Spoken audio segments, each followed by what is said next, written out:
लाडक्या बहिणींनो, जर का तुम्ही अजूनपर्यंत के-वाय-सी केली नसेल, तर तुम्ही के-वाय-सी करू शकता. के-वाय-सी कशी करावी याचा व्हिडिओ आपल्या या व्हिडिओच्या डिस्कशनमध्ये दिलेला आहे. तिथून जाऊन तुम्ही क्लिक केल्यावर डायरेक्ट तुम्ही के-वाय-सी कशी करावी हे पाहू शकता.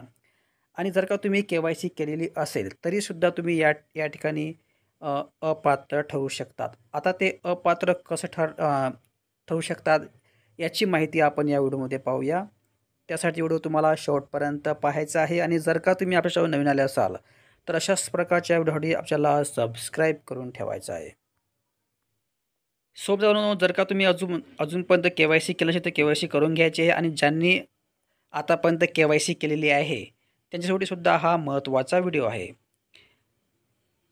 आता लाडक्या बहीण योजनेसंबंधी पडताळणी पाहणे सुरू झालेले असून, आता या पडताळणीमध्ये तुम्ही या ठिकाणी पाहताय की जर का तुम्ही के-वाय-सी केलेली असेल, त्यानंतर जर का तुम्ही महाराष्ट्राचे रहिवासी असाल, तरच तुम्ही या ठिकाणी पात्र राहणार आहात. म्हणजे फक्त महाराष्ट्राचा रहिवासी असणेच फक्त या ठिकाणी आवश्यक आहे. अदर स्टेट कॅन्डिडेट या ठिकाणी अप्लाय करू शकत नाही. त्यानंतर 2 नंबरचा मुद्दा आहे की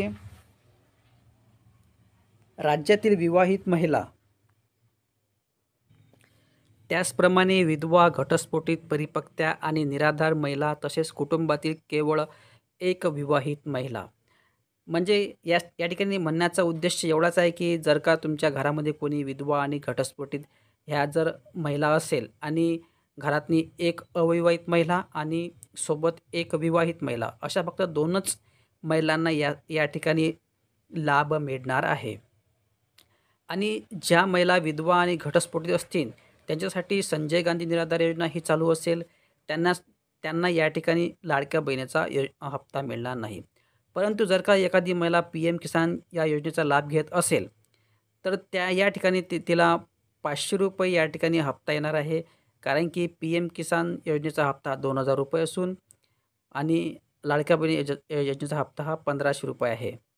तर या ठिकाणी तिला ₹500 हप्ता येणार आहे पी-एम किसानच्या लाभार्थ्यांना.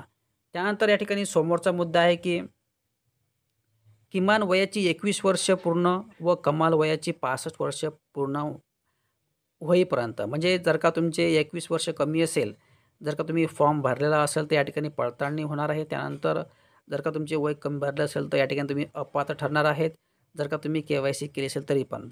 त्यानंतर वयाची 65 वर्ष पूर्ण झाली असेल आणि तुम्ही जर का के-वाय-सी केली असेल तर या ठिकाणी तुम्ही अपात्र ठरणार आहेत.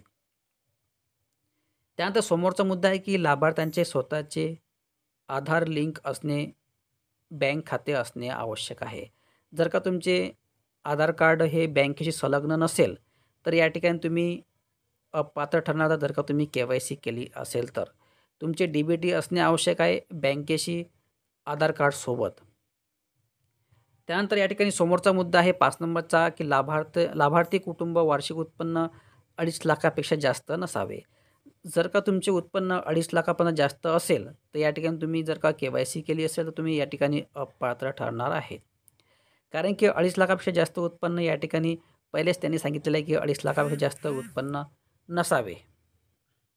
आणि ज्यांच्या घरी 4 चाकी वाहन आहे किंवा ट्रॅक्टर आहे, ह्या महिलासुद्धा या ठिकाणी अपात्र ठरणार आहेत. जर का त्यांनी के-वाय-सी केली असेल, तर त्यांनासुद्धा या ठिकाणी या योजनेतून बाद करण्यात येणार आहे.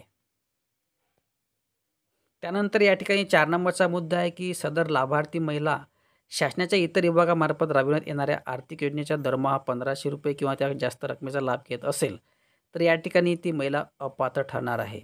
म्हणजे फॉर एक्झाम्पल मी सांगितल्याप्रमाणे मगाशी संजय गांधी निराधार योजना, त्याचप्रमाणे विधवाच्या ज्या महिला काही लाभ घेत असेल, तर या ठिकाणी त्या महिलासुद्धा या ठिकाणी ज्यांनी लाडक्या बहिणीसाठी अपात्र ठरणार आहेत. आणि जर का तुम्ही अजूनपर्यंत के-वाय-सी केली नसेल, तर के-वाय-सी कशी करावी याचा व्हिडिओ आपल्या या व्हिडिओच्या डिस्कशनमध्ये दिलेला आहे. तिथून जाऊन तुम्ही के-वाय-सी कशी करावी याची हा व्हिडिओ तुम्ही पाहू शकता. कारण की के-वाय-सी करताना बऱ्याच महिलांनी या ठिकाणी चुका केलेल्या आहेत. त्यामुळे के-वाय-सी पद्धतशीरपणे कशी करावी याची व्हिडिओसुद्धा आपल्या व्हिडिओच्या डिस्कशनमध्ये दिली आहे. तिथून जाऊन तुम्ही क्लिक केला तर व्हिडिओ पाहू शकता.